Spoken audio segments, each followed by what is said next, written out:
Good evening and welcome to this year's old partnership between FIU LAC and the Caribbean Policy Consortium.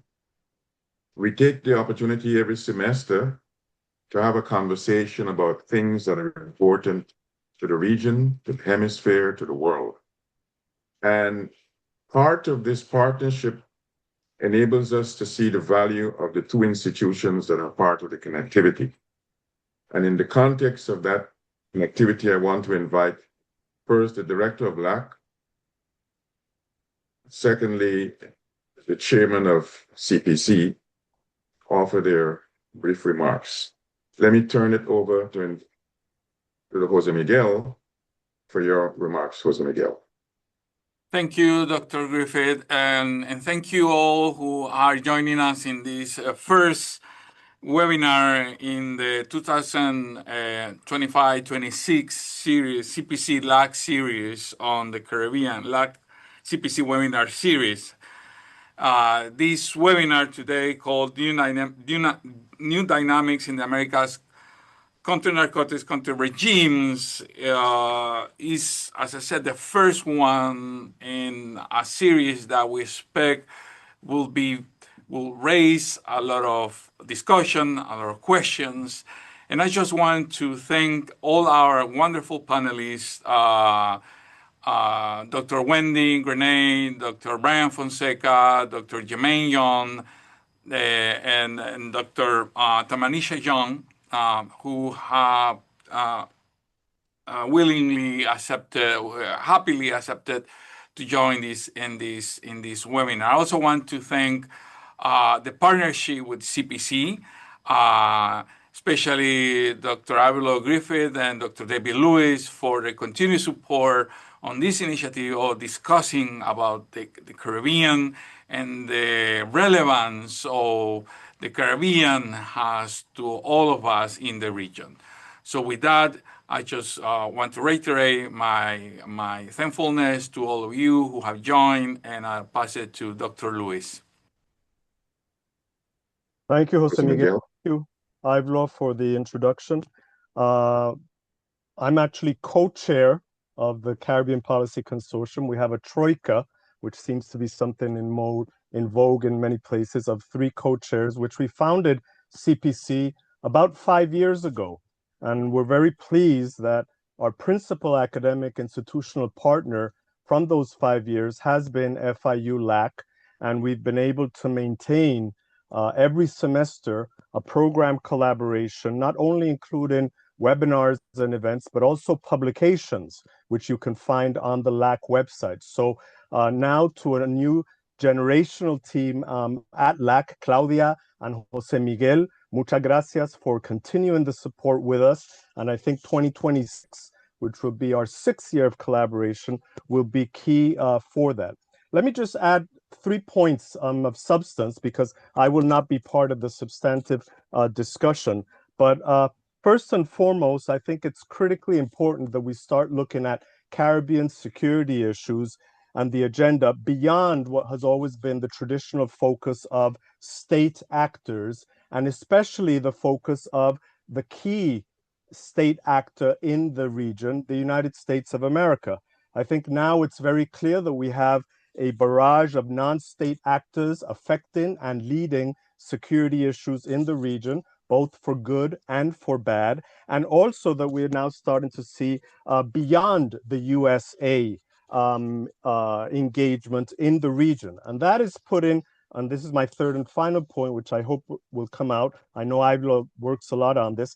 That's put a lot of stress and strain on not only Caribbean governments and regional organizations, but all sorts of partners in the region. And it's a new situation, if I may say so, compared to nothing prior to what we have seen in the previous century of relations between the United States, the Caribbean actors, and others in the region. So I think it's going to be critical that we start looking at that in greater detail.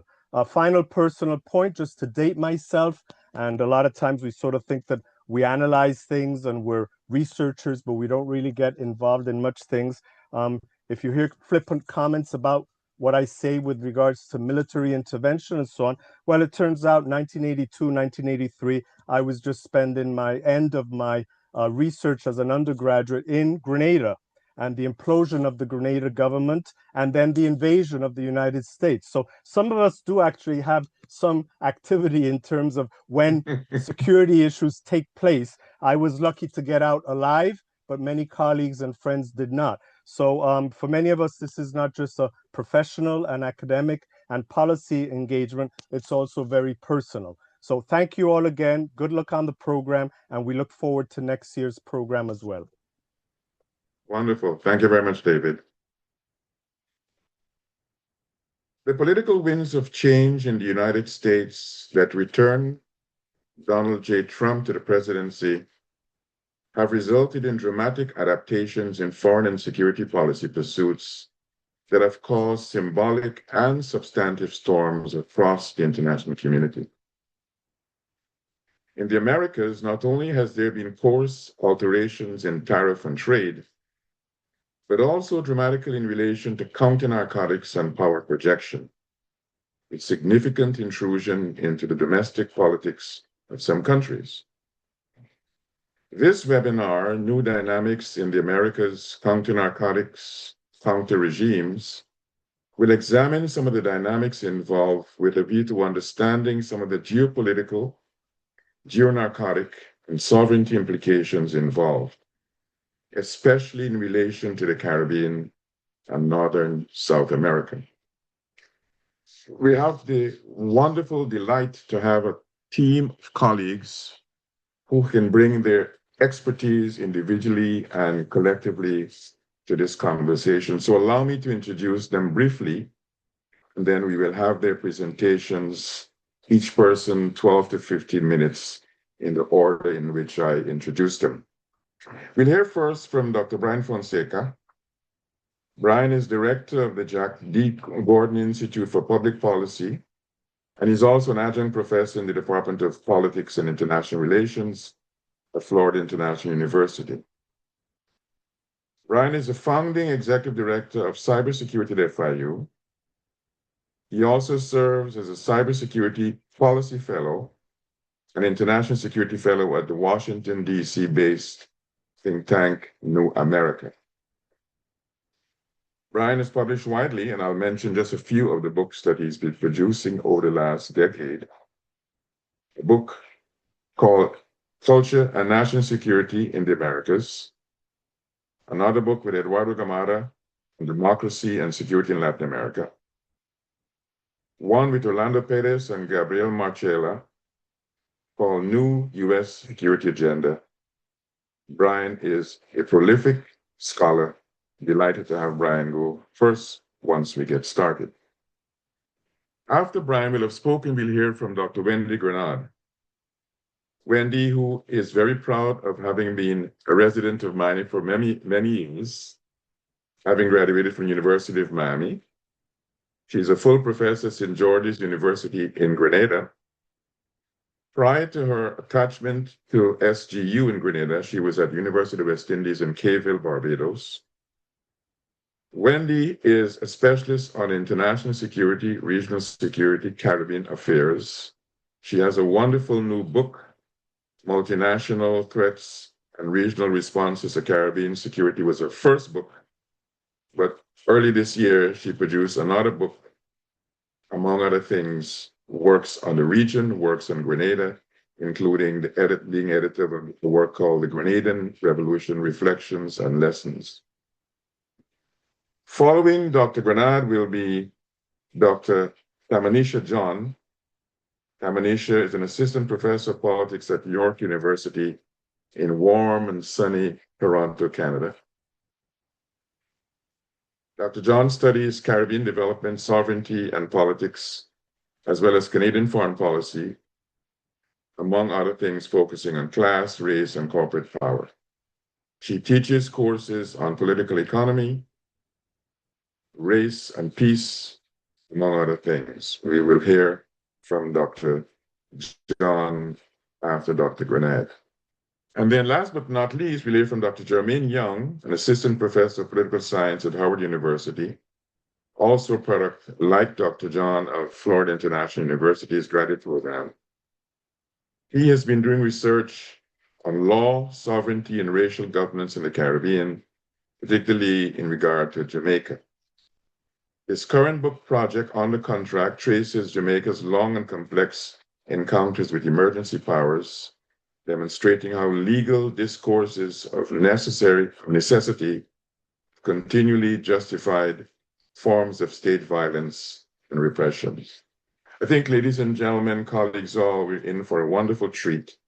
And with those few remarks, I'd welcome hearing from Brian.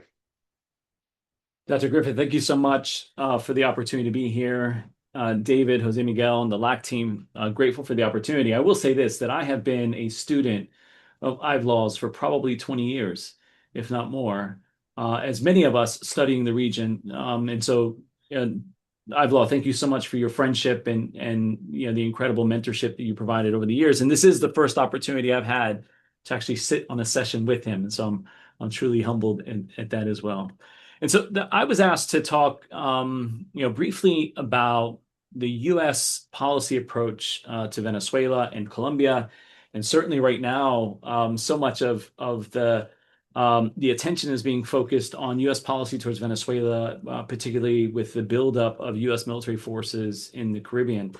And so I want to talk a little bit about that, and then I'll talk about sort of the tension, which I think, by the way, is largely on the surface level, the tensions between the United States and Colombia right now, sort of giving the jousting that's going on between President Trump and President Petro.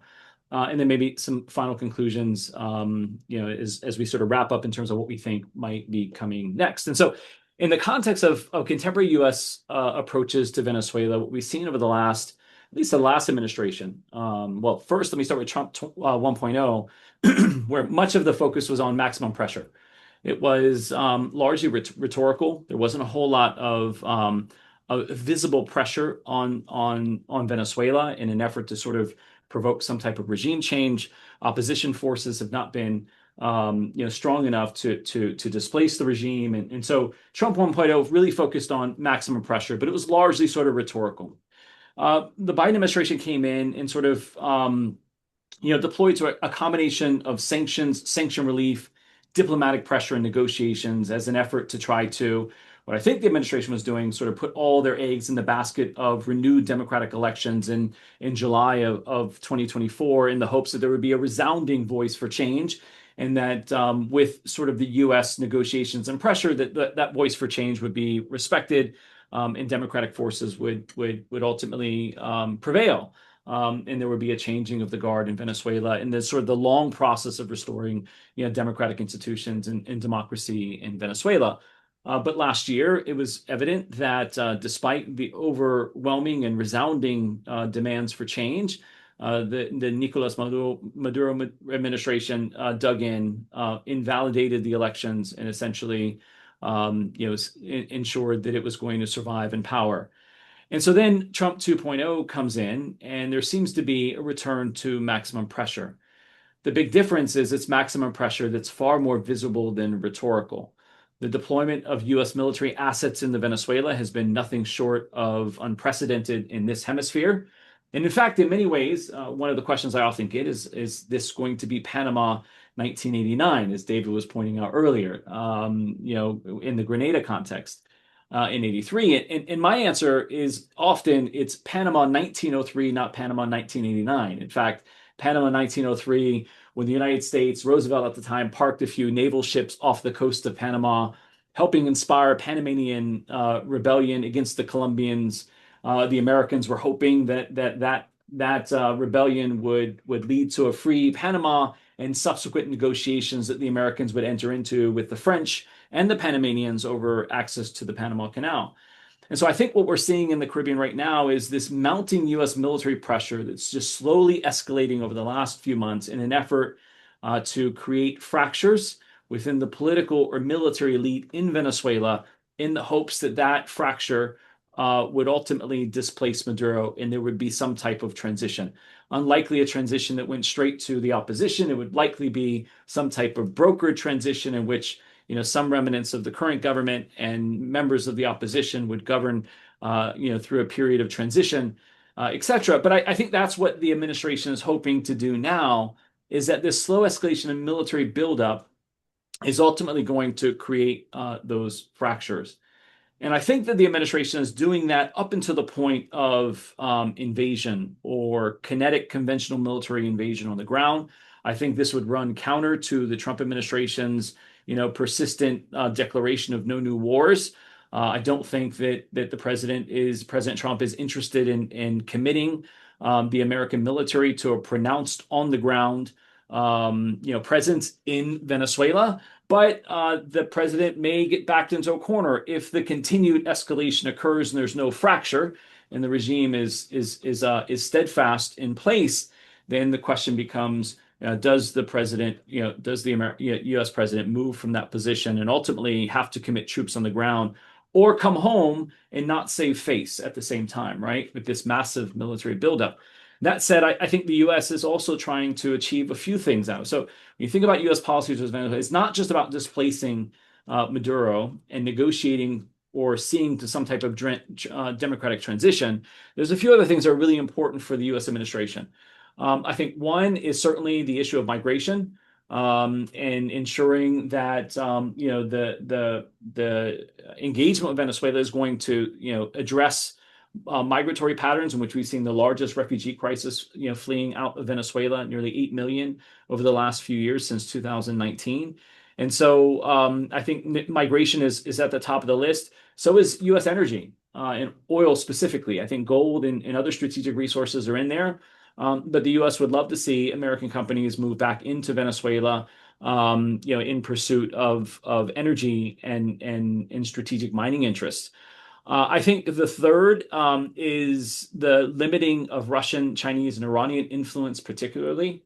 I think the U.S. sees Venezuela as a conduit to the Americas for its rivals, particularly China on a strategic level, Russia perhaps more on an operational level, given that Russia doesn't have deep equities in the region, but it certainly has an operational capacity.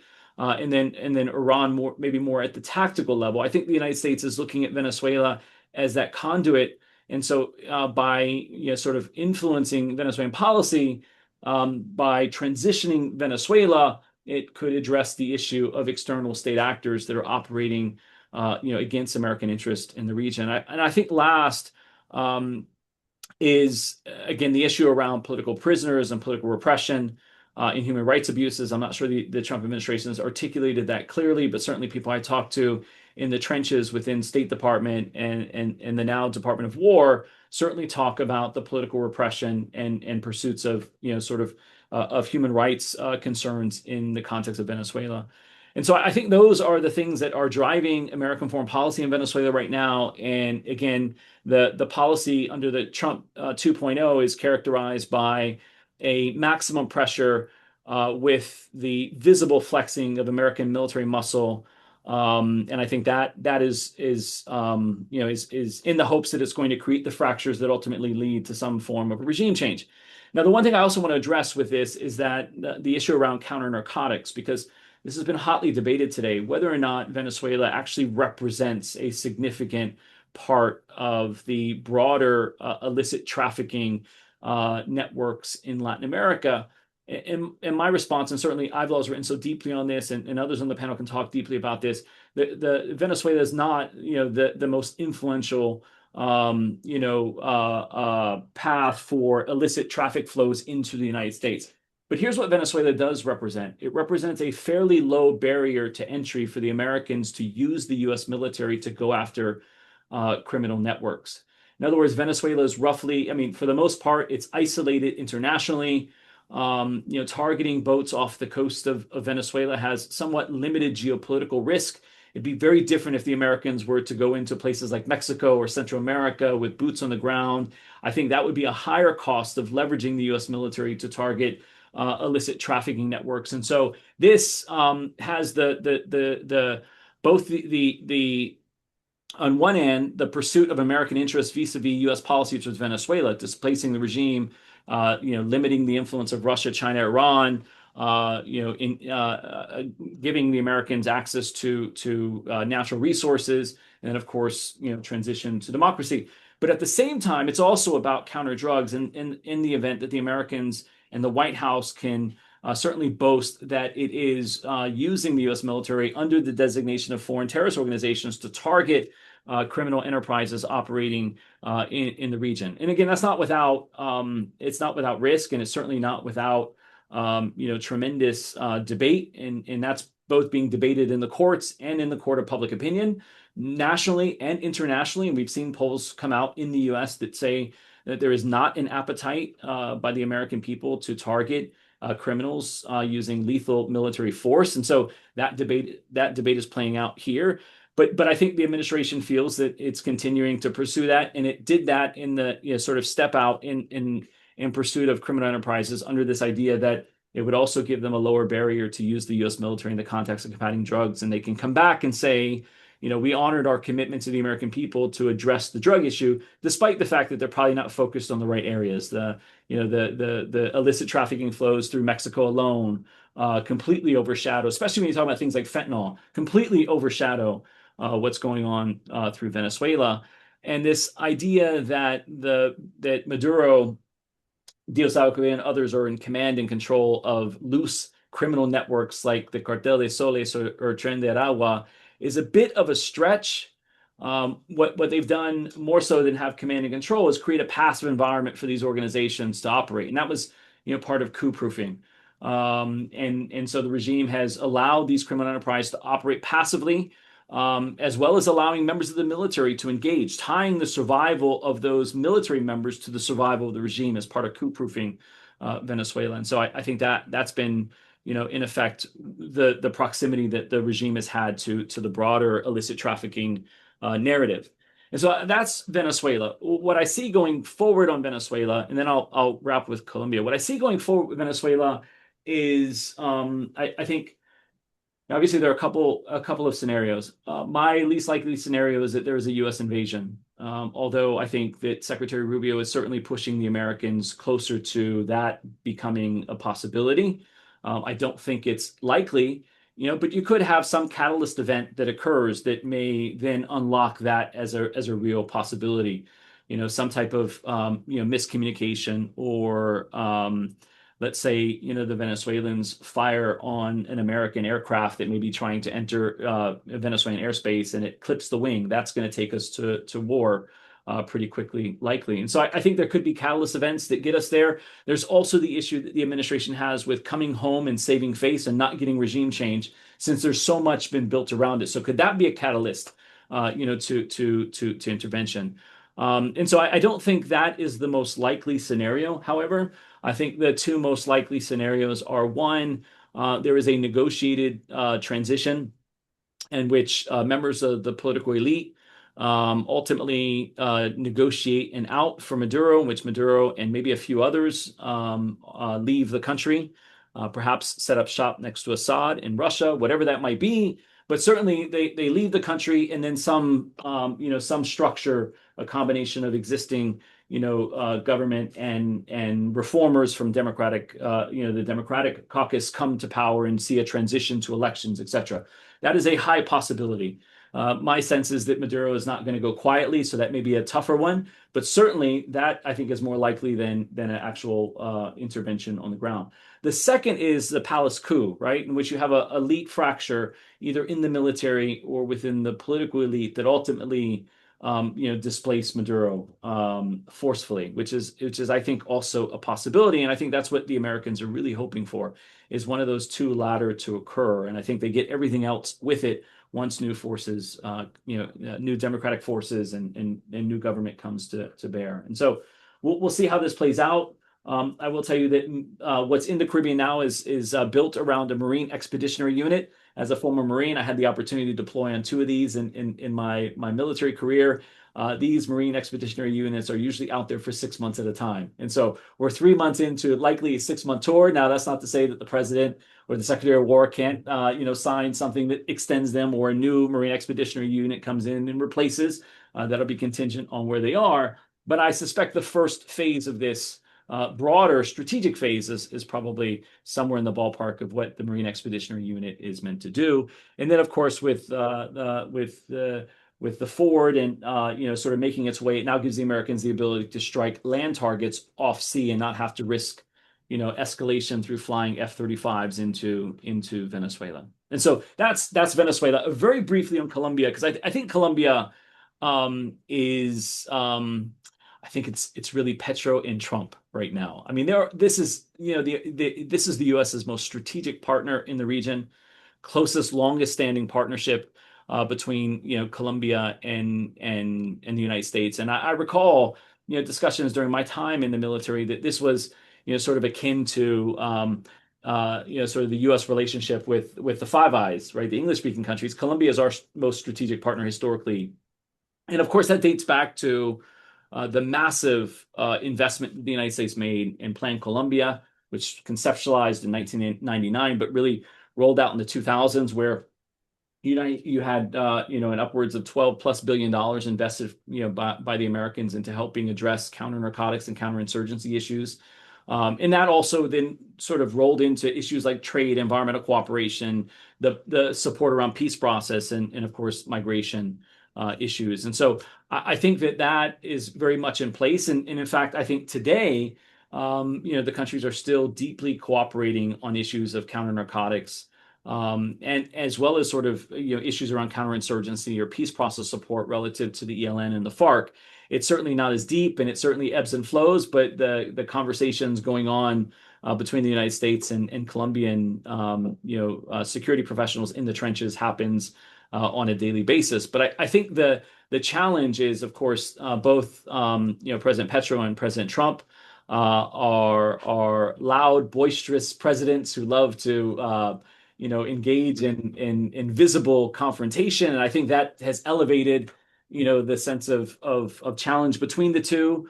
Petro has certainly critiqued U.S.'s position on war on drugs and broke relations with Israel. And I mean, there's been a series of fairly high-level policy positions that Petro has taken that run counter to the Trump administration's interests. And I think that has again continued to at least draw a wedge at the political appointee high level of both the U.S. and Colombian governments. But I think below the surface, there's still a strong policy and operational mix that's sort of predicated on counter-narcotics, shifts towards things like supporting public health and rural development, issues around peace and security, and of course environment and climate, particularly on cooperation around the Amazon, have become part of the U.S.-Colombia relationship in a broader security and policy sense. And I think the other, obviously the other angle is Petro's differences with Trump administration on how to handle Venezuela, which has been really interesting, because at the end of the day, I think Petro and Lula, sort of two presidents, sort of sit on a political spectrum that's antithetical to Washington, distance themselves from Maduro because they didn't want to undermine sort of their democratic positions as well, in sort of a clear post-July 2024 fraudulent election. And I think, though, Petro at least still continues to push for dialogue and some type of transition short of military force. And so I think that has become another challenge between the two. And so hopefully that was enough to get debate going, and I probably have overrun my time, but I'll shut up there, and Dr. Griffith, I'll pass back over to you. Great, thank you. Excellent start, Brian. Thank you very much. But before I turn to Wendy, let me tell you the 4 bullets I have in my notepad. Maximum pressure, Panama 1903, not just about Maduro, least likely scenario, invasion of Colombia. That's it. Over to you, Wendy. Yes, good evening, and thanks, Professor Griffith. I wish to really thank the organizers for the opportunity to contribute to this most timely and important conversation. And thanks, Brian, for your insights on Venezuela and Colombia. I really enjoyed listening to you.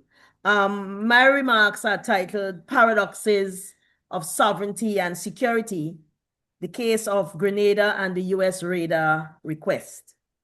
Now, I like to frame the discussion, and I describe the present global moment as a new global disorder.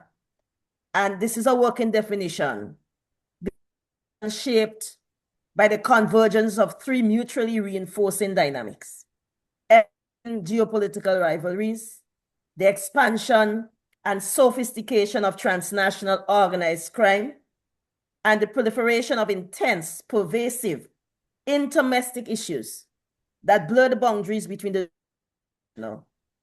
This generates paradoxes of sovereignty and security, especially for CARICOM states navigating asymmetrical power relations.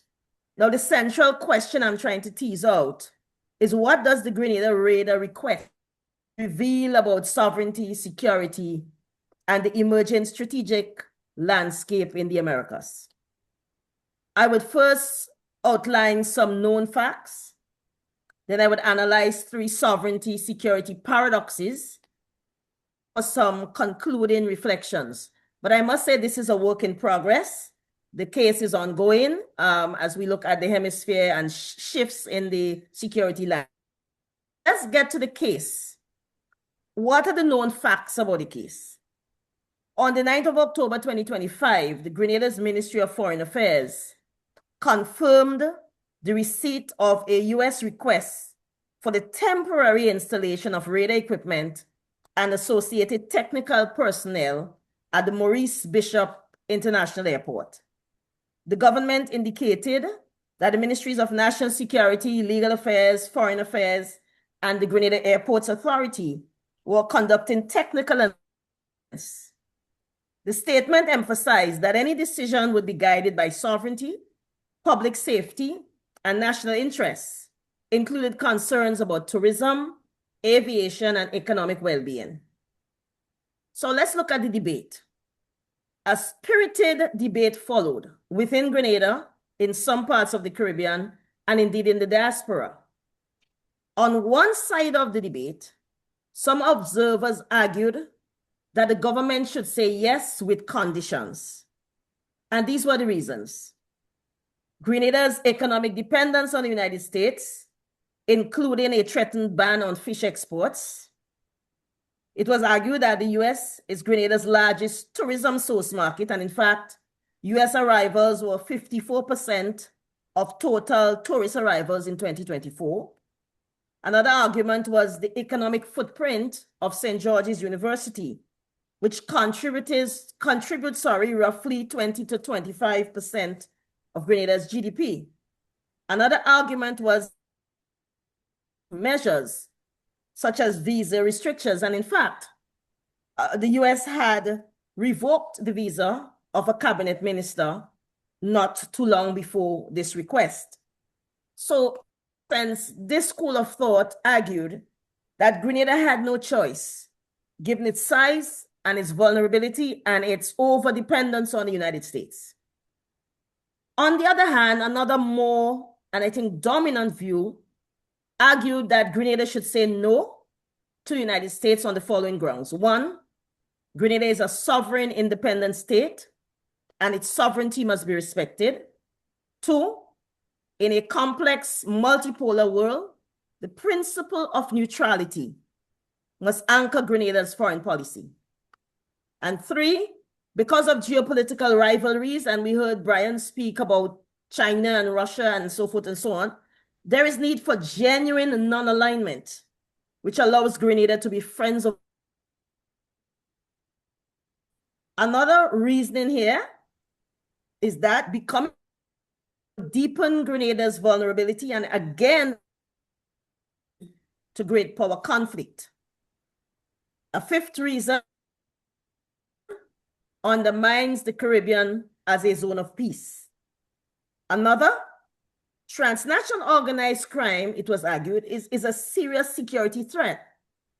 And Grenada already has deep cooperation arrangements with the United States through the RSS, through CARICOM impacts, and other bilateral security agreements.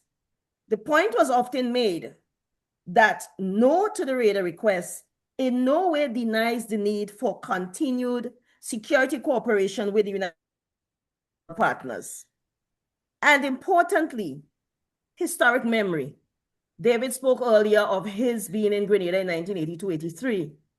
The group of persons who were saying no were saying there's still psychological scars from the implosion of the Grenada Revolution and United States invasion in 1983.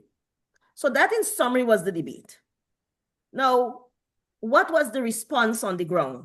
There was a very big role for non-state actors. On 15th October, the Grenada Coalition for a Zone of Peace was launched, bringing together civil society, religious groups, trade unions, academics, and concerned citizens. The aim was to build a peace front around Grenada.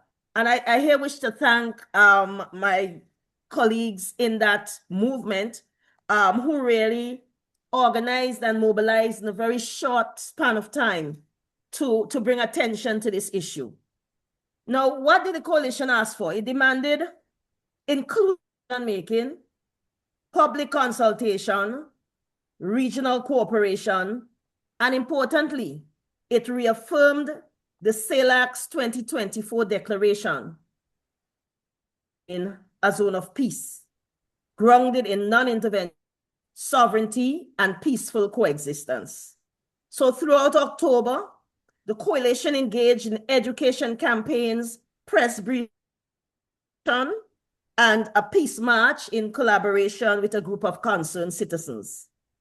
Now, religious bodies, labor organizations, and other influencers added their voices, and public debate flourished across social media and in call-in programs. In fact, what we saw was a healthy dose of techno-democracy around the issue. Now, importantly, during that time, Admiral Alvin Holsley, then commander of the U.S. Southern Command, he visited Antigua and Barbuda and Grenada on 14th and 15th October. In fact, when we were launching the Coalition for the Zone of Peace, the media were there with the Admiral. Now, according to official statements, the visit was to strengthen cooperation on transnational crime, trafficking, and border security. The visits, but on October 16th, one day after the Grenada leg of the trip, the Pentagon unexpectedly announced Holsey's early retirement, less than a year into the role, which someone typically holds for 3 years. So that was a very important part of the mix. There was also strong regional solidarity. A coalition of 112 Caribbean women's organizations urged CARICOM to support Grenada's stance to say no. 10 former Caribbean heads of government called for reaffirming the Caribbean as a zone of peace, warning of entanglement in great power conflicts.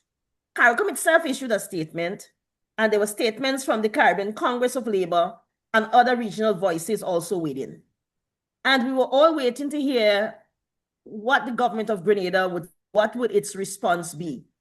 And on the 5th of November, the Prime Minister of Grenada, the Honorable Deacon Mitchell, he clarified that the request from the United States was received in August.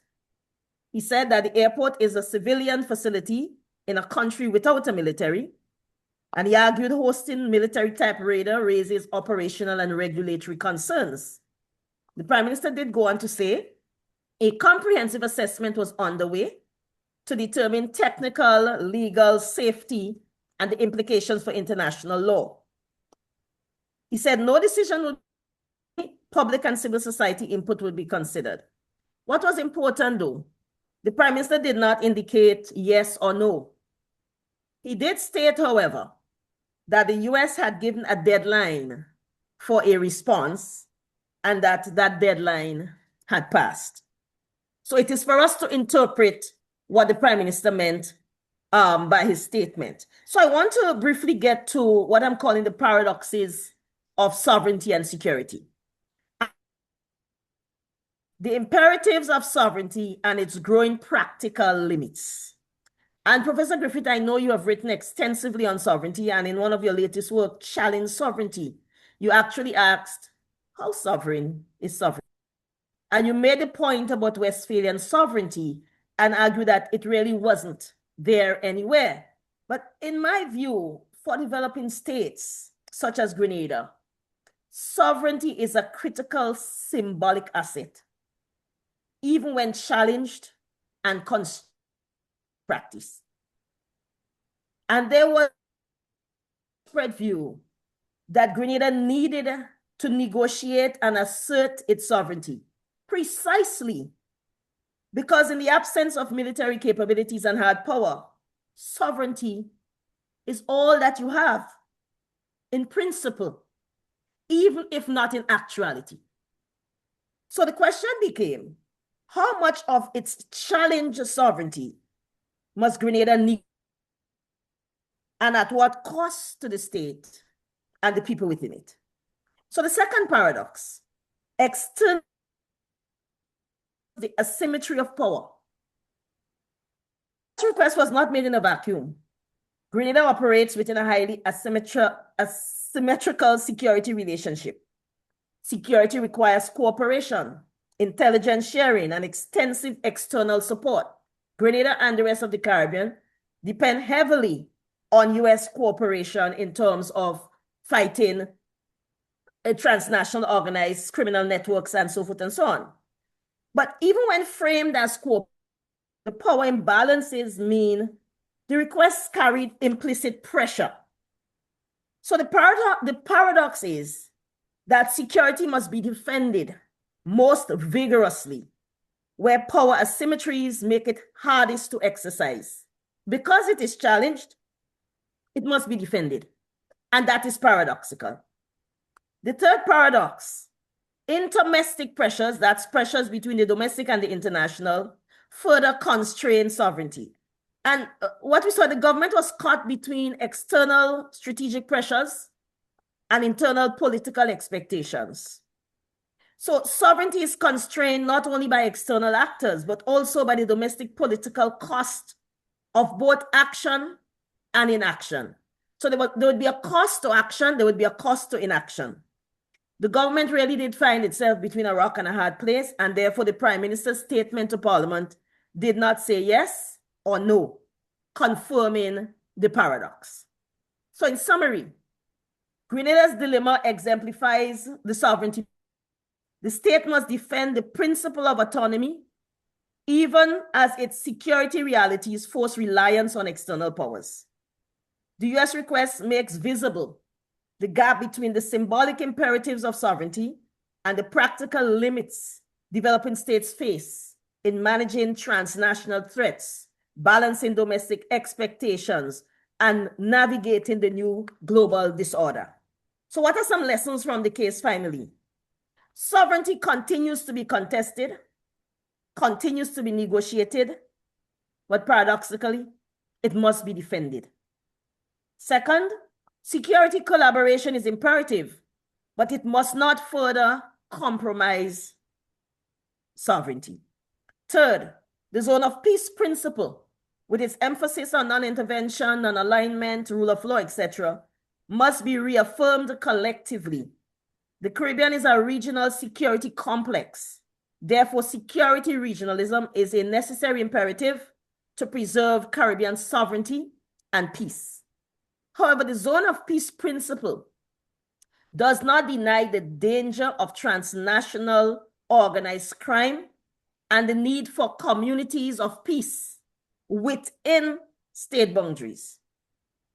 Ken Booth's notion of securitization of both the shelter, which is the territory, and the sheltered, the people within it, is very important here, because national security and human security must coexist. One should not be traded for the other. And another lesson, broad-based coalitions and collective action can influence foreign policy outcomes, although the case is not yet, we're not sure, if the case would be continuing. But importantly, regional solidarity remains a catalyst for regional peace. And I would argue that there is need for further research to probe the sovereignty-security nexus and the implications for deeper security regionalism within CARICOM. And I'll stop here. Thank you, Wendy. Another excellent presentation.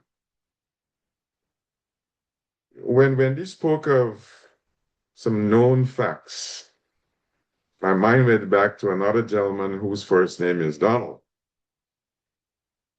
Rumsfeld.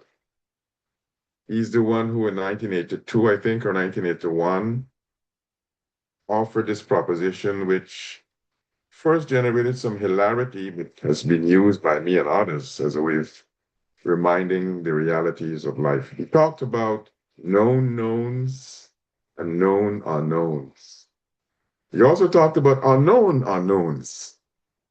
We heard of some of the known knowns from Dr. Grad, and there's still some known unknowns and very many unknown unknowns that we can prove. The spirited debate certainly has been part of the landscape of Grenada and other parts of the region. As a matter of fact, my being in Grenada is part of Grenada's spirited debate on the issue. If you have a chance, people who are part of this webinar, join tomorrow the 21st Sir Archibald Ned Memorial Lecture that I'll be delivering on this very subject of the saga in our region. But I think importantly are the paradoxes that Wendy spoke about, and we can have a conversation about some of those afterwards. Let me turn now to Tamanisha. The floor is yours. So good evening and good night, everyone. First, I would like to thank the Latin American and Caribbean Center, or LACC at FIU, for inviting me to be a part of this panel today. I was asked that my remarks touch on the role of the Caribbean in cocaine trafficking to the United States and the nature and implications of the new U.S. counter-narcotics approach that uses kinetic military action or direct military weapons of destruction over diplomacy. And up front, I want to say that I reject how this is framed for several reasons, and I will attempt in my initial remarks to address them in a systematic way.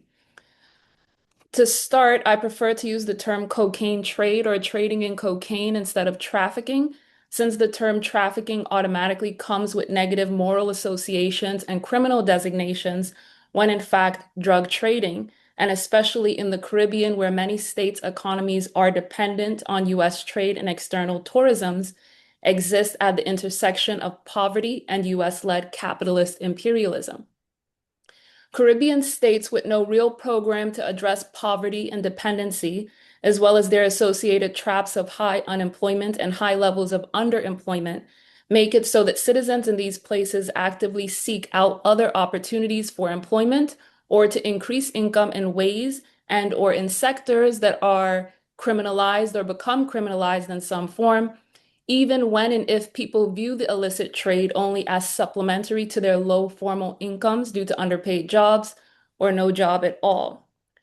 High unemployment in the Caribbean region creates a vast surplus population of unemployed persons that also drives down the wages of even those people employed in formal sectors. So the cocaine trade then becomes only one mechanism of a whole host of informal ways for people to supplement incomes or create incomes, whether directly or indirectly.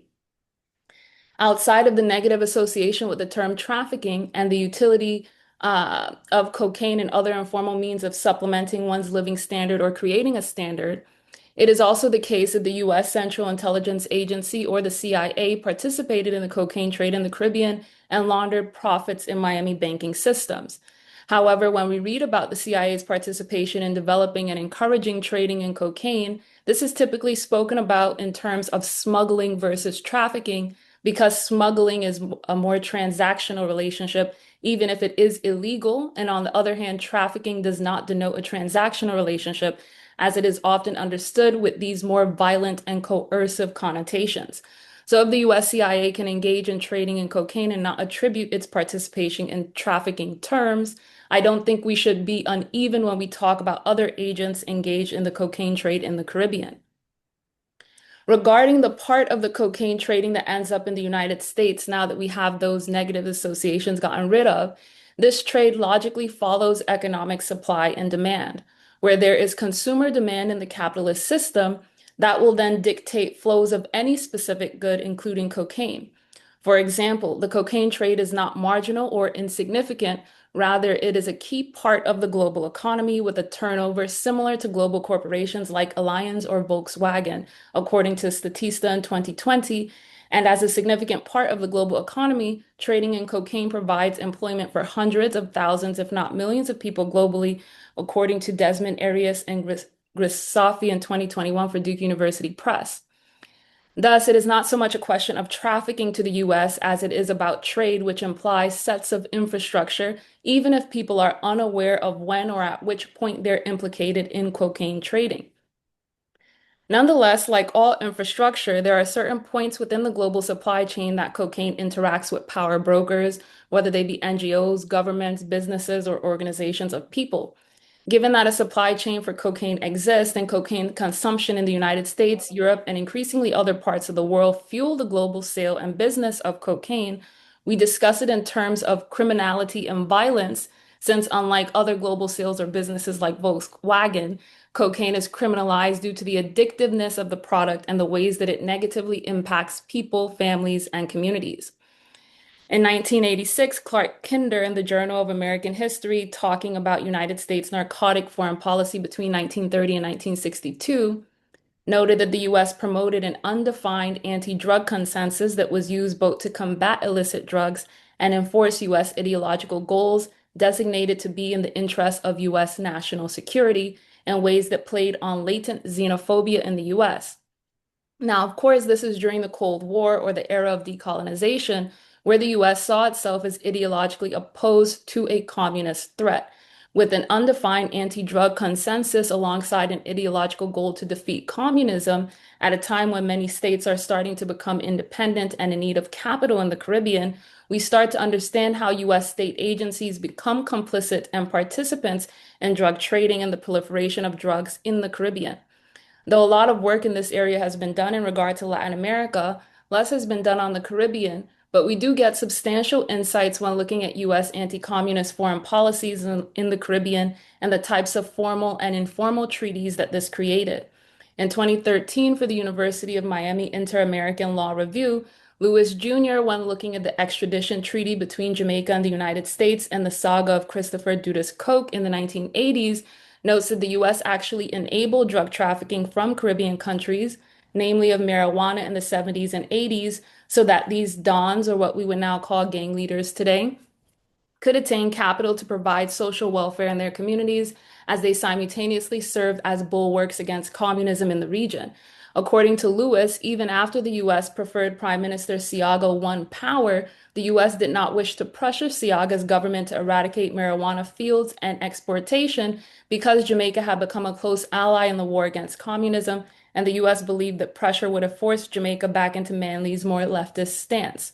Therefore, the US calculation, given a foreign policy that had an anti-drug consensus while giving a lot of weight to its ideological goals, believed that a leftist government in Jamaica was a bigger threat to the US national security than drug trafficking. And as Lewis notes, while this initially applied to marijuana, these same entities that they allowed to thrive to hold back communism later recognized that crack cocaine and powder cocaine trades were more lucrative ventures and were able to, given wider US intervention in the region, form relationships with Colombian and other South American cocaine producers. Jamaica, as a consequence, became an exporter of cocaine to the United States. And today, Haiti takes on this role, wherein by 2007, we saw that an estimated 10% of all cocaine destined for the United States passed through Haiti. This is also not surprising, given that Haiti is a Caribbean country that receives a substantive number of arms from the US. Haiti is currently under formal UN tutelage via the core group, of which the US is a leader, and it has been since 2004. And Haiti suffers from high levels of political elite fighting and infighting, given that formal tutelage has not helped to substantively develop governance institutions, but have actively worked to discourage them and keep Haitians out of participating in the politics of their country. But even though this is the case, The fact remains that the Caribbean as a transit area for the major producers of these stronger drugs like cocaine to the US is quite low.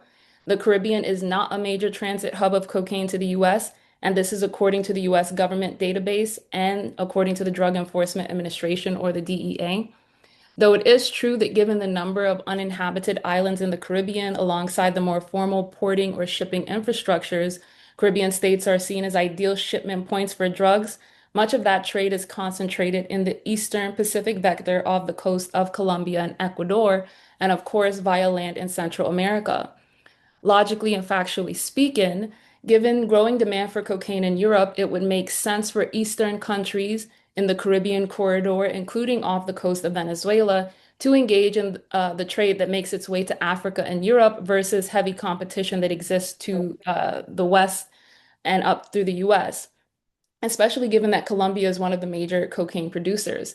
This fact is only compounded by the nonsensical justifications given by the US to commit extrajudicial murder in the Caribbean corridor, when again the DEA shows that the overwhelming majority, that is to say 74% of cocaine trafficked into the US from South America, comes via the Pacific route through shipping containers and airplanes versus speedboats and small boats that are currently being bombed. The DEA also notes that 16% goes through the Western Caribbean vector, or what is the Caribbean coast of Colombia, and only a mere 7 to 8% goes through the Caribbean corridor, or what we would consider to be off the coast of Venezuela, and what we think about when we traditionally think of states comprising the Caribbean region. Furthermore, Venezuela and the Caribbean states play no acknowledgeable role in the production of cocaine, which takes place primarily in countries like Colombia, Ecuador, and the Andean countries like Peru and Bolivia. The Caribbean region is also not immune to direct US military force, or I should say that kinetic force by the US is not new in the Caribbean. We have Haiti as a long-standing and ongoing example, Puerto Rico as well, the invasion of Grenada in the 1980s, as others have mentioned. And so there are numerous examples of bombings or accidental deaths committed by the US military and US military personnel in the Caribbean region. I would say that what is new about today's iteration of US force is the strong regional responses opposing it, in spite of a general decrease in political education around regionalism and opposing US imperialism. Regionalism has always been discouraged in US geopolitical estimations in the Caribbean region. And for a long time, you had a lot of people who would think that civil society institutions and sort of their activism were on the decline or specific to certain states.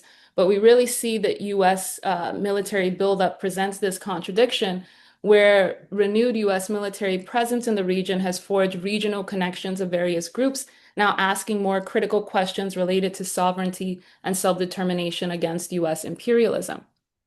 I find it fitting to end my remarks here by quoting Milton de Leon and Sandra Romero, who wrote on August 15th a piece for Left Diary in the imperialism section entitled, and I am translating it to English from Spanish, but titled Military Deployment in the Caribbean. United States strengthens its imperialist control under the anti-drug mask, where they aptly discuss how, and I quote, historical experience shows that the war on drugs has not reduced drug cultivation, production, or trafficking.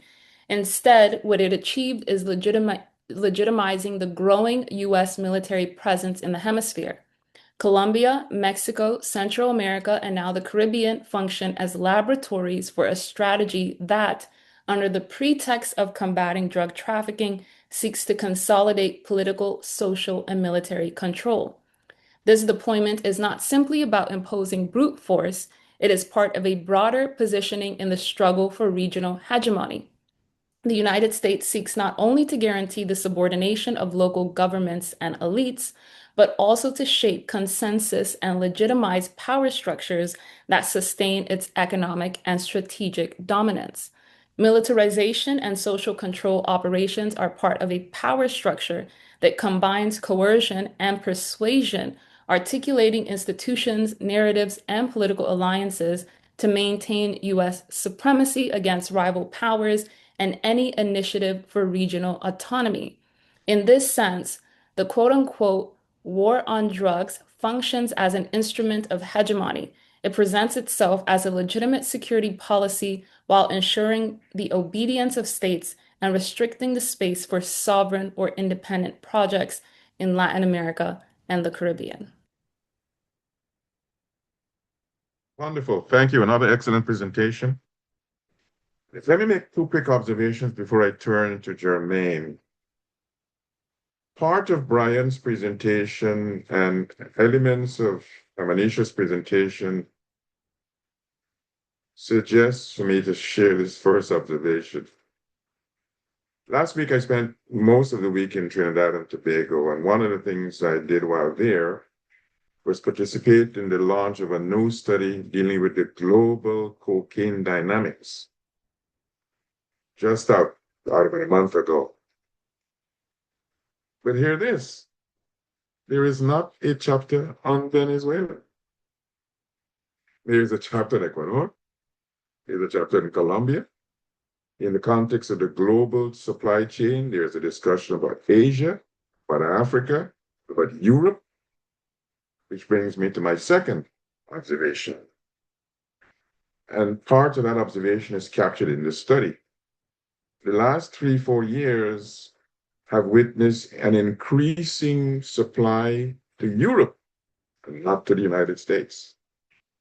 I spent 4 days in Hamburg early this year with universities from Europe, United Nations Office on Drugs and Crime, the European Union Foundation for Latin America and the Caribbean, pondering the increased drama of the upsurge of cocaine to Europe, not to the United States.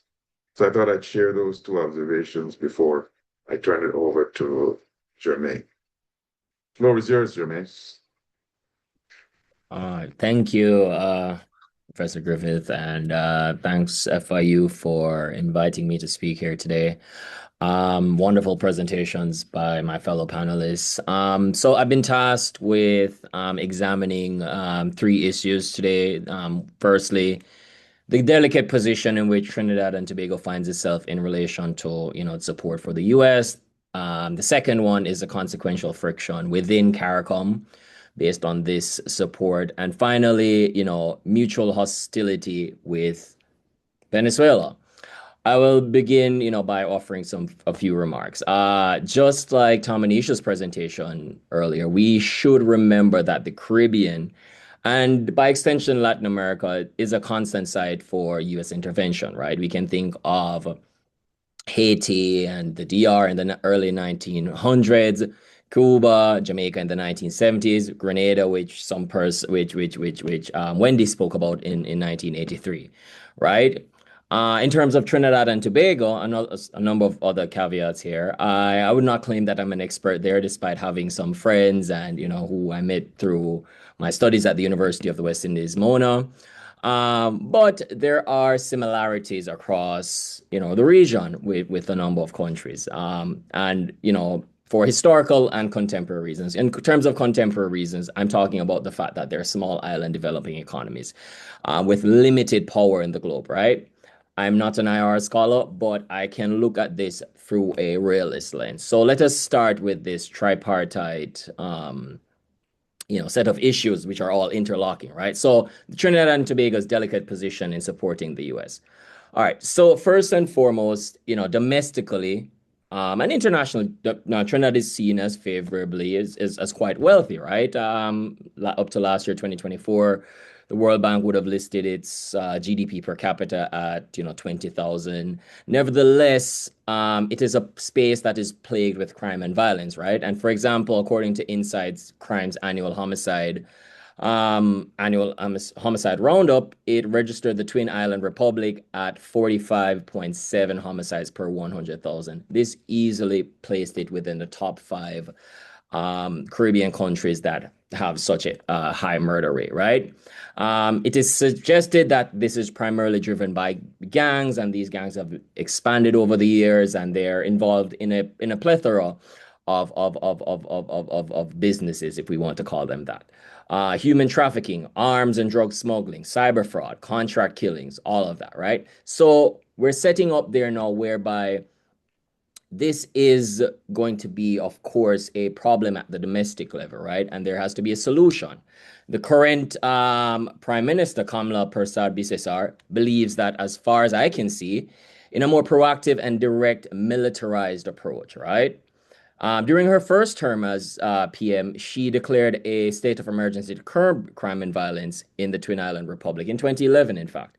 In her second term, she has basically continued where she's left off from the previous Rowley government that also started declaring states of emergencies to combat high levels of violent crime there. And in fact, this is a growing normalization of said powers across the entire regions.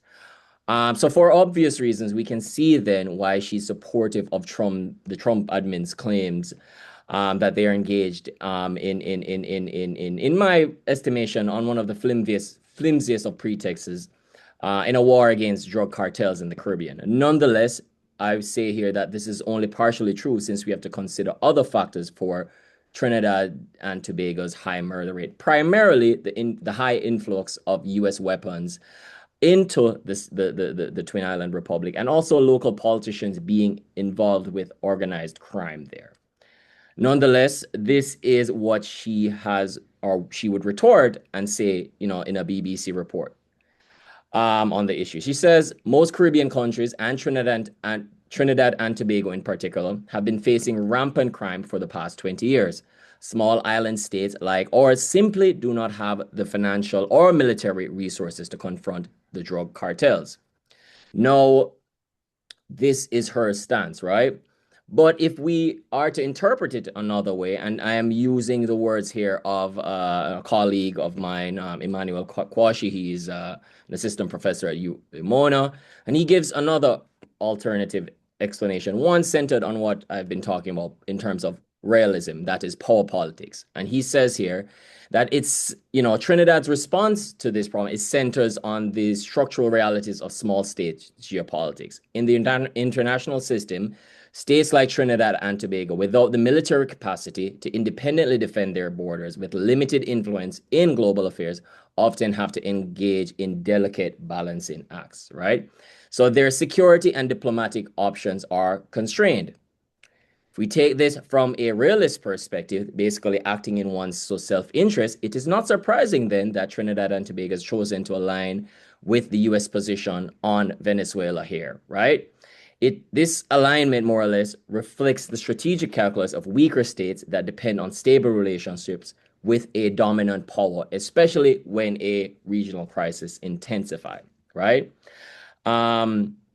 So taken from this standpoint, Kamala's Trinidad and Tobago is acting quite carefully in not upsetting its Monroe Doctrine neighbor, right? One which can have disastrous consequences, as seen in Manley's democratic socialist experiment in Jamaica in the 1970s, and even the invasion of Grenada in 1983, right?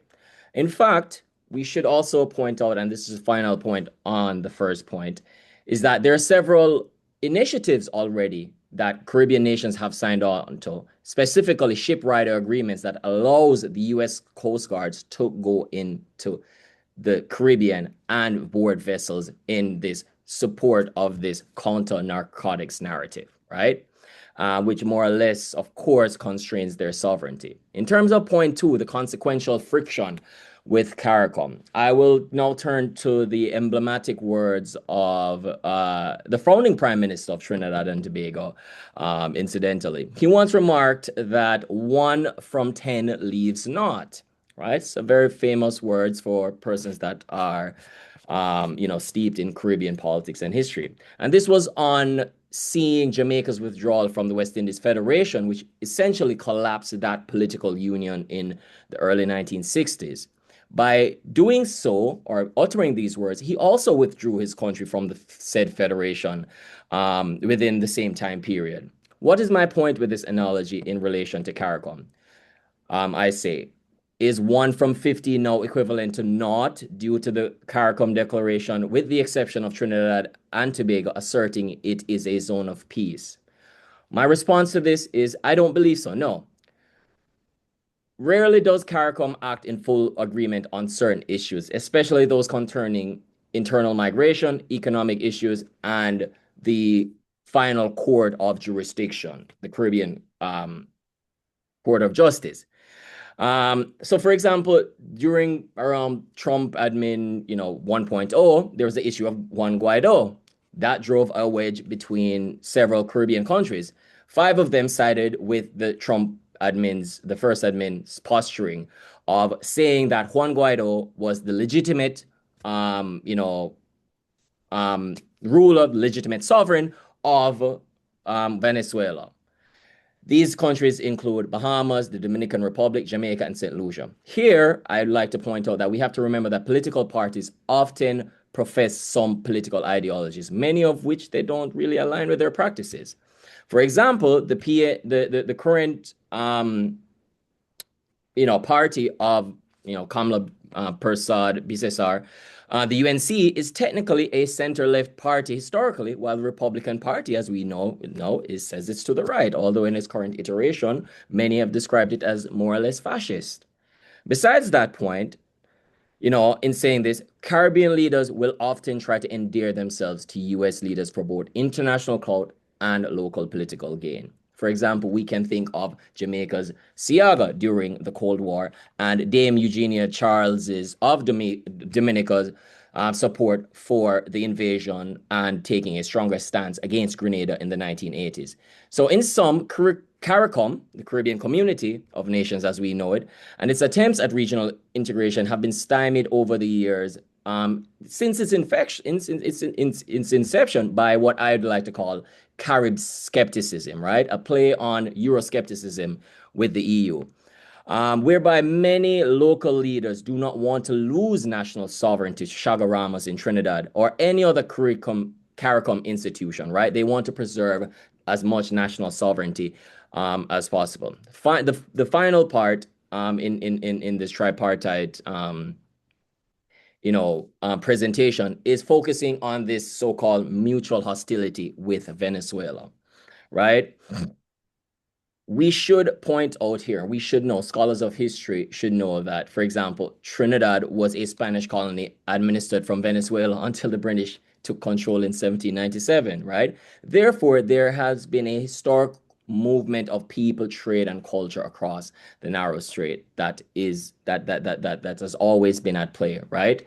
The first time I visited Trinidad, one of the striking things that I found was how bilingual every sign was on the highways, and I'm like, whoa, why can't Jamaica be like this? Or I wish Jamaica would be taking more Venezuelans there so we could improve our Spanish, right? They're only separated by 6 miles at what is known as the Dragon's Mouth, as Bocas del Dragon, right? So there's been that connection over the years, right? One shaped more by amity and not hostility, over the years, right?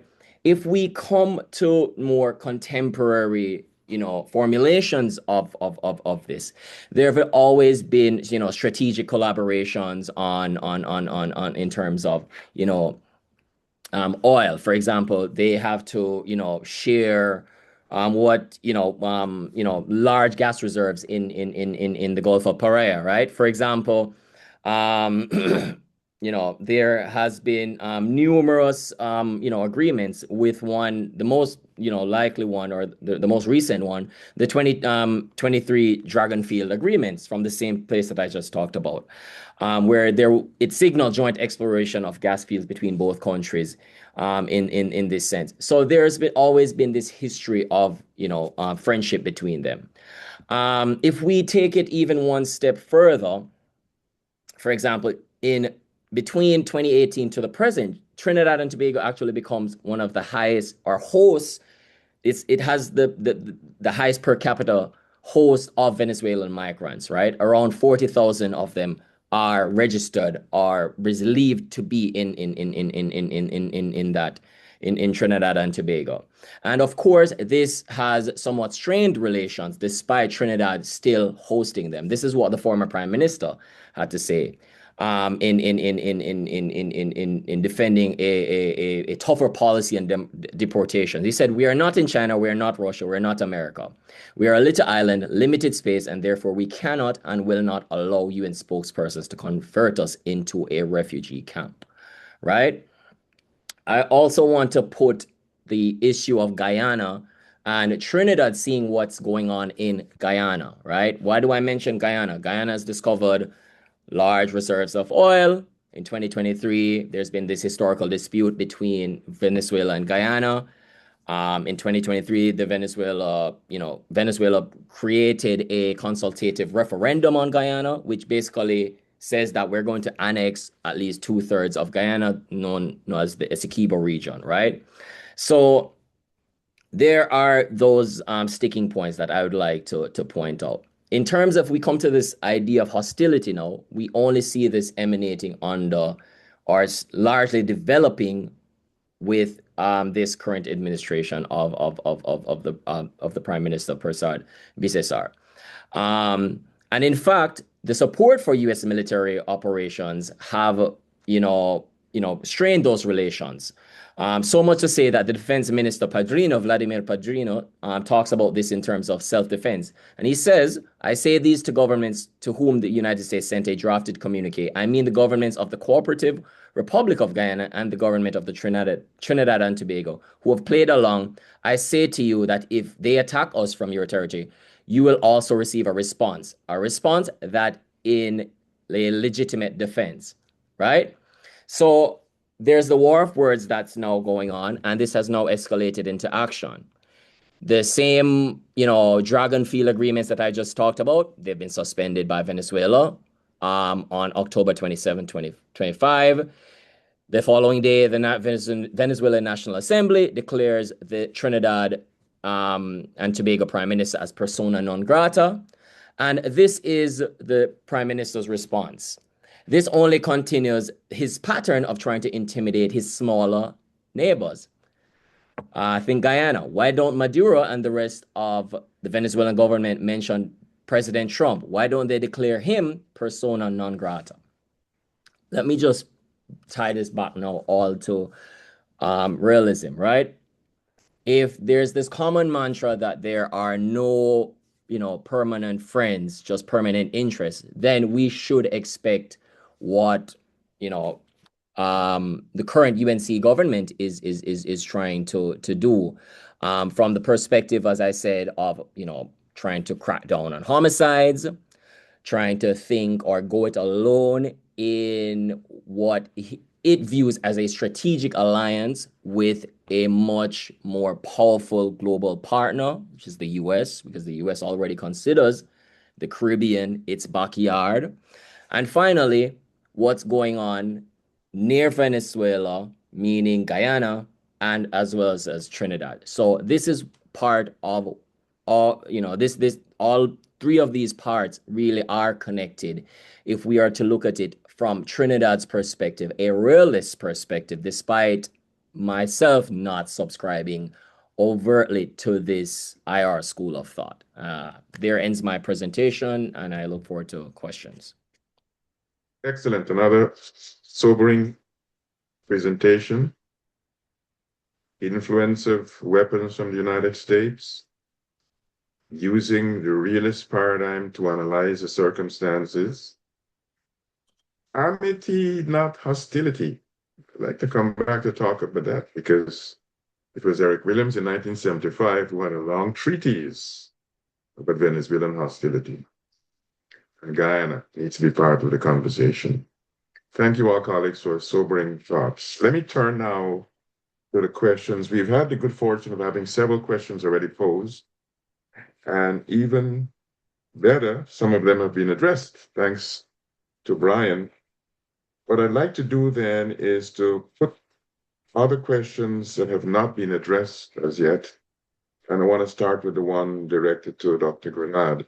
But I'd like to encourage other colleagues who have thoughts in relation to this matter to share their thoughts. So here's a question for Wendy.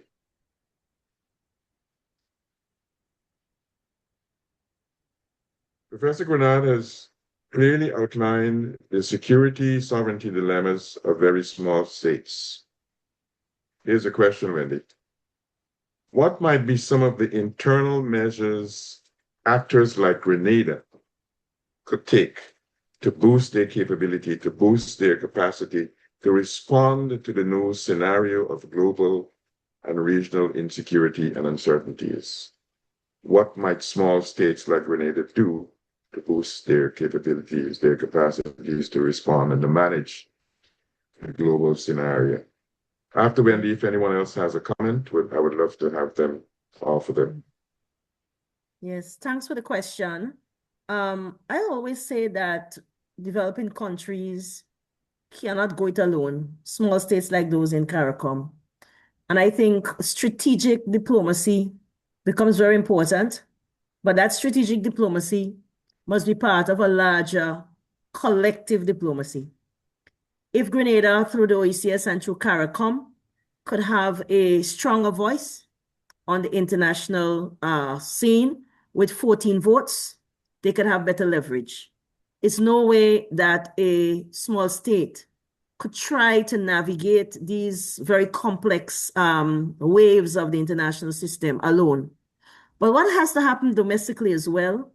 Public education, awareness building, that becomes very important. A major role for civil society and non-state actors in terms of how societies engage, how you are involved in your governance, how you participate. So on the one hand, we need to strengthen our democracies in such a way that people become more engaged in their governance. Our foreign policies must be shaped in such a way that regionalism is a core pillar of Caribbean foreign policy. And I think not just regionalism, but in terms of strengthening partnerships with Latin America, with Africa, in terms of fortifying the global south to deal with the challenges before us. So it cannot be, because the challenge, and Professor Griffith, you always say this, because the challenge itself is multidimensional and transnational, the response cannot be just bilateral with one small state dealing with a major power. It has to be about collective security for collective resilience. That's my response. Thank you. Any other thoughts? Jermaine, Brian, Namanisha? Strengthening capacity in the part of small states. If not, let's move to the second question, and this one is directed to Jermaine.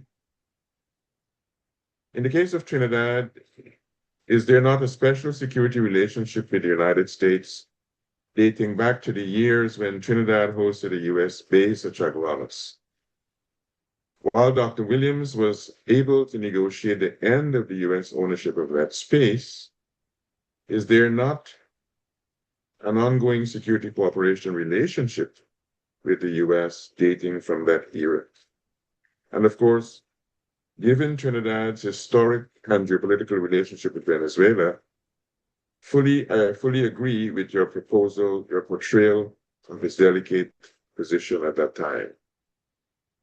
Comments, responses, Jermaine? All right. Yes, thanks for that question.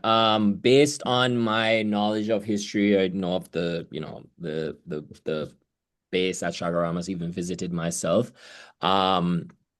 I'm sure that the US has a number of security agreements that are not so, public or well known as they are in comparison with other major, strategic actors across the world, as it would put it. In fact, I think, Dr. John, is more of an expert and would do well in answering, this question, in further strengthening the answers to this question. Want to take up the invitation, Tamanisha? And I guess that you're saying that I am more of an expert because of military bases and types of security arrangements and agreements that With I Canada. look with other states. One thing that I think it's important to note here is that not only do a lot of Caribbean countries through formal and informal agreements host US and other sort of military forms or bases. So for instance, Canada has a military base in Jamaica, but Canada says it's an operation support hub, even though it functions in Jamaica as a military base, right? And so you have a lot of security relationships that exist with the United States, Canada, and various European countries in the Caribbean that exist outside of, things like exercise trade winds or support types, military training personnel, all of these different kinds of bases. I think that what is important at this time is the geopolitical estimations being made by the US as it competes with China. So for instance, people made a very big deal about the fact that you have US pilots and airmen stationed in Guyana, but the US has had a sort of, I guess, piloting presence in Guyana for a long while now, I think dating back since like 1947. But what is different about this moment is obviously the US push for regime change in Venezuela. And not just the US push for regime change in Venezuela, but also the US push to acquire more energy and sort of rare earth minerals that also brings these states into the equation. And so 4 or 5 years ago, I was sounding the alarm bell saying that the US military presence in the Caribbean is looking quite different. Um, and this is before we get to this point today. And I think that part of me highlighting that was what I saw as the sort of estimations the US was making in regards to China and how dependent they are on China. And so I don't think geopolitics can be pulled out of this equation when we talk about the historical standing of US security arrangements in the Caribbean, because again, they have existed there for a long time. What is new about today is the purposes that they're being reinvigorated for, and also, of course, the increase in troops and new types of military technologies as well. Thank you. We have time for two more questions, and the next one is going to be directed to Brian. And after the question to Brian, there's another question for everyone. Brian, is the US at present completely excluded from Venezuelan oil resources? I thought Chevron is a US oil company actively engaged in oil operations in Venezuela presently. Thanks for that. I answered that one online by typing, but let me just reinforce the answer. I think that earlier this year the U.S. attempted to cut Chevron off entirely. When the Trump administration came in, there seemingly to be this sort of two juxtaposed positions. One was one of engagement, and one was of maximum pressure. Rick Grinnell carried the torch on engagement. Secretary Rubio carried the torch on maximum pressure. And again, part of what ended up evolving was that maximum pressure seemed to take the day, and part of that was cutting off all U.S. companies operating in the region. So they revoked Chevron's license in a very visible way at the beginning or the first part of the year. But recently as September, the U.S. issued a specific license to give Chevron access to Venezuela again, and so it's back in Venezuela and it's back supporting production. But to contextualize it, I think that's what's important in the spirit of the question, is that Chevron represents maybe 10% or just under 10% of Venezuela's total production, somewhere around that. So it's not like Chevron it's expected to add maybe 250,000 barrels a day by being back in Venezuela, and so improving some of the efficiency. But that oil is not coming to the American market, by the way. That oil is going to other markets, and I think David also chimed in that certainly China is one of the biggest recipients of Venezuela oil, and oftentimes it's at a reduced price because Venezuelan oil is somewhat isolated from the global market. It's reduced its price in terms of delivery to places like China and in Cuba, and oftentimes that's done in sort of swaps or bargaining. So again, it's not U.S. companies are not fully out, but it's really just one company. There are a lot of other U.S. companies that want access to Venezuela, certainly, but they can't because they can't get specific licenses issued by the U.S. through OFAC and Treasury, so they can't operate on the ground. And so that's the reality today. Thank you. Let me pose a final question, which is directed to everyone for commentary as colleagues see fit. The Maduro Venezuela regime just lost its traditional historical voice and only a supporter government in CARICOM. That is a 25-year-old St. Vincent and the Grenadines government on the regimes of Ralph Gonsalves. In many instances, the St. Vincent Grenadines exercise a veto power and control as far as CARICOM-Venezuela relations were concerned. How will the change of regime, how will this change the balance of power within CARICOM vis-a-vis CARICOM members' approach to Maduro Venezuela regime? Want to start, Tamanisha?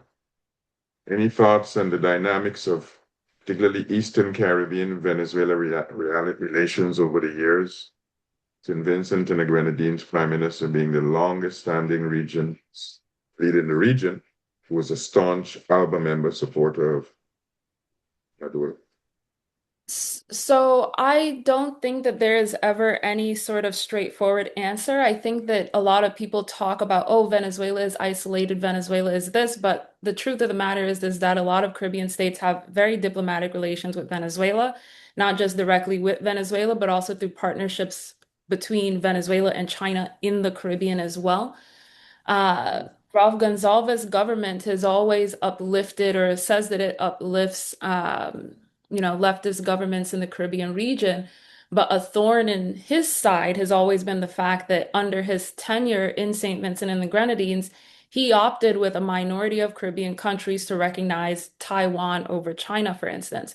And the opposition that won, people can say if they believe them or they don't. I don't believe them. But the opposition ran on this strong campaign of development. And one of their sort of, hey, we're going to bring development is we want to increase our relationships with China and not Taiwan. And I think that them running on this sort of language of development that a lot of states are looking for plays a role in why Gonsalves couldn't hold on to power, especially at this time when a lot of states are seeing the Trump administration tariffing even small islands in the Caribbean, and then sort of the development opportunities that China presents to states. And so we can wait and see what the SVG opposition does with that. But I don't think that you have it where a lot of Caribbean states are just wantonly isolating Venezuela. A lot of Caribbean states do uphold diplomatic relations with Venezuela. Venezuela has language schools that they help to build throughout the Caribbean. I know a lot of people tend to look at sort of energy arrangements and agreements that countries have with each other, but Venezuela engages with Caribbean countries in other ways very diplomatically. And that cannot be, underscored. I know that we like to sort of uplift the sort of dominant US narratives, but it is also not the case in the Caribbean, as Jermaine highlighted, that you have a lot of people who view Nicolas Maduro's presidency as illegitimate. A lot of people point out, well, why are we listening to what the opposition party in Venezuela is saying and not real election observers that also observe our elections? And so you don't have leaders coming out saying, oh, we view the elections in Venezuela as undemocratic in the Caribbean region either, because the election observers that are in Venezuela are also the same ones observing elections in the Caribbean. And so they also wouldn't want to undermine themselves in that way. And so I think that when we talk about regionally, this narrative that Venezuela is isolated is really sort of a constrained dominant narrative pushed by the US and not necessarily its neighbors. And so just because Ralph Gonsalves is out of power, I don't think that that is going to then see a swath of Caribbean states saying, oh, well, we actually support regime change in Venezuela. Any thoughts, Brian? Then we'll go to Jermaine. I don't think that you will have a large swath of Caribbean countries now just lobbying for regime change as Dr. Granad, pointed out earlier. I think there was a letter that was sent out by or signed by former heads of states. I know they don't have that much power in terms of actual power in terms of the present moment, but I think it signals or it reaffirms more or less that old guard's views on Venezuela, especially on the Chavismo, right, and the Petrocaribe initiative, right, which many Caribbean nations, including my own, are still grateful for. And it's stupid so far, and I don't have the. And even if we are to think of even, as Tamanisha was saying, yes, language schools. Though the Bolivarian Institute is something that was also present in Jamaica, that tries to lay that groundwork. So they're not as isolated as one would think. In the Caribbean, there's still support, and they even have at last. Once I knew they had an ownership stake in Jamaica's oil refinery, Petrojam, but I think that was expropriated, and there's a whole legal fuss around that. But yeah, so I don't think Ralph Gonzalez's departure will signal that there is going to be a more hawkish intent on regime change by the Caribbean there. But there are some players that are more ideologically in sync with this administration, for historical and contemporary reasons that might fragment CARICOM some more than or might just split the votes right down the middle. Can I Brian, any thoughts? Yeah, I wanted to add one thing. I mean, in addition to what Tamanisha and Jermaine said, I think Caribbean nations are probably hedging. If there is regime change, it's a different government altogether, likely. And again, I think the Caribbean benefits immensely from some of the production and engagement that Venezuela's had. I agree that Venezuela is not entirely isolated, but I do think there's a degree of caution, generally speaking, about engaging with Venezuela, as to not undermine their own sort of solvency around democratic norms and values. And so I think there is some degree of generally speaking, some degree of alienation. Maybe isolation is really strong, but certainly a degree of caution in terms of engaging Venezuela. And I think, again, countries are going to hedge. And that's not just the Caribbean. I think globally, countries, even China's hedging. China doesn't want to be entirely out if there's a regime change in Venezuela. So they've engaged the opposition very openly. In the event they have to engage with the opposition in a sort of post-authoritarian transition. So I think countries are certainly arm's length, maybe, generally speaking. But we'll see how it evolves. Thanks. Wendy? Yes, I want to join colleagues who went before to say that many Caribbean countries, and particularly those in the OACS, have deep cooperation with Venezuela. So I don't think, and there's an assumption that the newly elected government in St. Vincent and the Grenadines would be not progressive. I think there's an assumption, and it's really an unfair assumption to assume that because Ralph Gonzalez was such a large figure, and I really want to thank him publicly for his contribution to the Caribbean civilization. But at the same time, we cannot assume that the incoming government will not be progressive. I want to say that up front. I also want to say that Caribbean countries, for the most part, and in the OACS, if I may be specific, have very close relations with Venezuela. So that is why we have to be friends of all and satellites of none. What we are seeing in the Caribbean is a generational shift in some cases in terms of political leaders of a new generation. And I think we have to give them time to carve out their own way of thinking, their own philosophies, and we have to be just wait and see what will happen in St. Vincent, and hope that as a united Caribbean, we can continue to reaffirm the Caribbean as a zone of peace. We could continue to reaffirm neutrality and non-intervention, and continue on principle to defend or very challenge the sovereignty. Great. Thank you.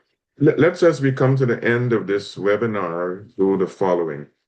I want to, beginning with Brian, and then going to Wendy, Tamanisha, and then Jermaine, invite each of you to give 1 minute, any final observations, final thoughts you want to offer, after which there are two other things that I'll do. Right? Oh, so you kick it to me first. No time to think on my feet. Okay, that's fair. No, I appreciate that. Look, You're an expert. You're a veteran of this kind of stuff. I don't know. I will say that, and I didn't mention this in my comments, but certainly the release of the U.S. national security strategy does put an emphasis on the Western Hemisphere in a way that we haven't seen before. And I think we knew the administration was going in that direction. And while Venezuela seems to be and counter-narcotics seem to be up at the sort of tip of the spear in terms of what the U.S. is trying to do operationally and in terms of how they engage in execution of foreign policy in the region, I think is prominent. But certainly the more prevailing strategy is certainly about displacing what they refer to as the pacing threat. And that's how it's laid out in the national security strategy, is China being the pacing threat. And so I think that, for example, when we talked about Venezuela, Secretary Rubio, National Security Advisor Rubio, thinks that he's going to achieve a lot if he's able to displace Maduro, notwithstanding, just sort of restoring democracy, but also, combating drugs, displacing China, addressing migration, accessing resources. And I also think that if Venezuela goes, the attention will turn to Cuba and Nicaragua. And I think Cuba is probably the least complicated from a transition, the most complicated for a post-authoritarian, environment.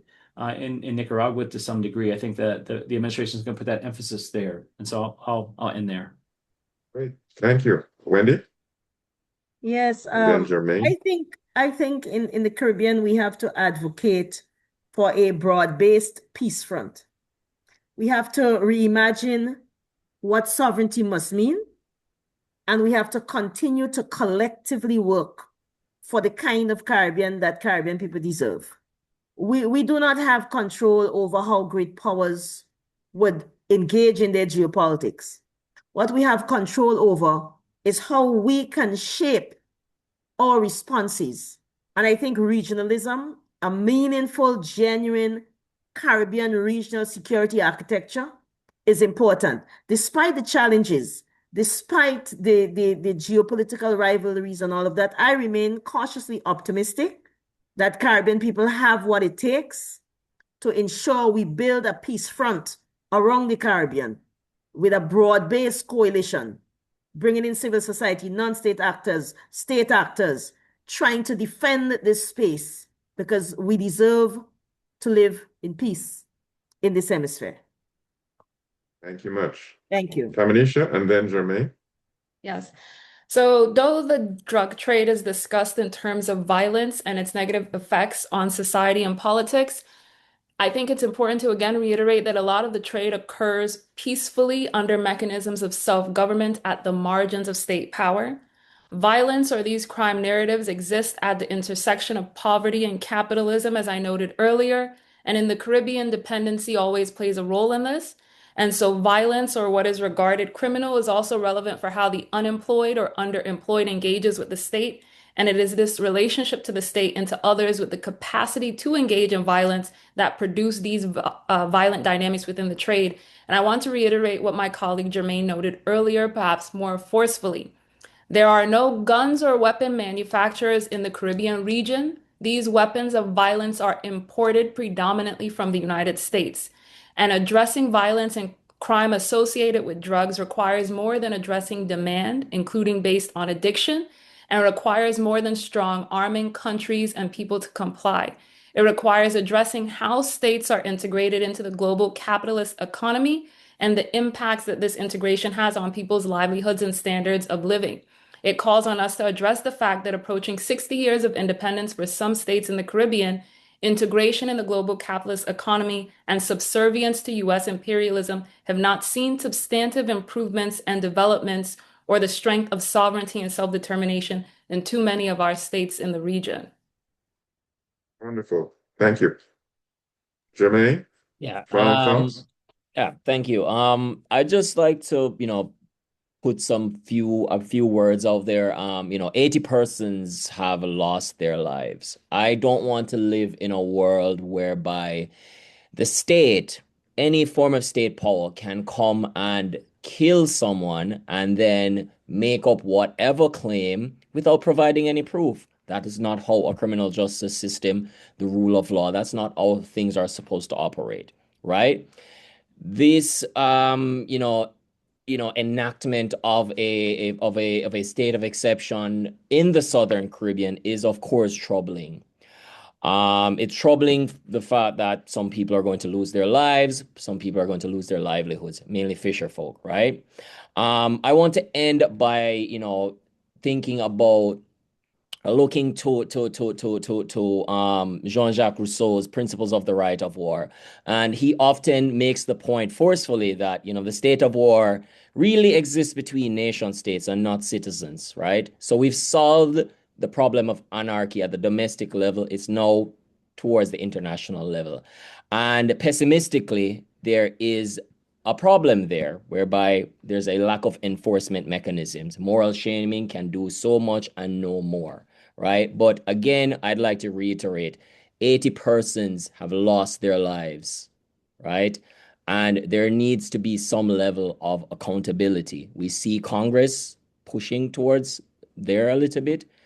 Hopefully that might resolve this issue, so people can live their lives in peace. Great. Thank you.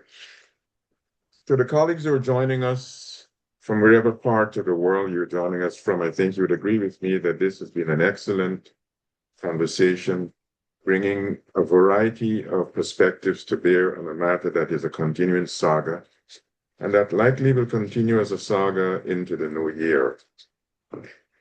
We could not have had this without a number of individuals contributing to the success that I think this has been. First, the panelists, I want to extend my appreciation and that of Jose Miguel and that of David. But invariably, there are a number of people who behind the scenes contribute to making success of any webinar. And in that respect, let me thank Claudia and her team, Carlos and his team, for facilitating the behind the scenes, the marketing, the technical work to enable us to have the kind of conversation we've had. We will begin the next semester, 2026, looking at the issue of environmental security. This year, we have seen what the hurricane season has done, visiting its wrath on Jamaica, Bahamas, and Cuba, Dominican Republic, Haiti. We've got to have a conversation about the environment and environmental security and lives and livelihoods. Let me end on this note. We have been in this year, 2025, wherever part of the world you're in, experiencing a lot of contradictions, discomforts, and especially in relation to the current saga in our hemisphere. I often think of the words of Charles Dickens in that classic he wrote, and I want to have you indulge me to read just the first sentence from the first page. Charles Dickens' classic work. It was the best of times, it was the worst of times. It was the age of wisdom, it was the age of foolishness. It was the epoch of incredulity, it was the season of light. It was a season of darkness, it was a spring of hope, it was the winter of despair. We had everything before us, we had nothing before us. We were all going direct to heaven, we were all going direct the other way, said Charles Dickens. Thank you, have a wonderful holiday season, stay blessed. Thank you. Thank you, you too. Thank you. Good night. Good night. Night. Bye. Bye.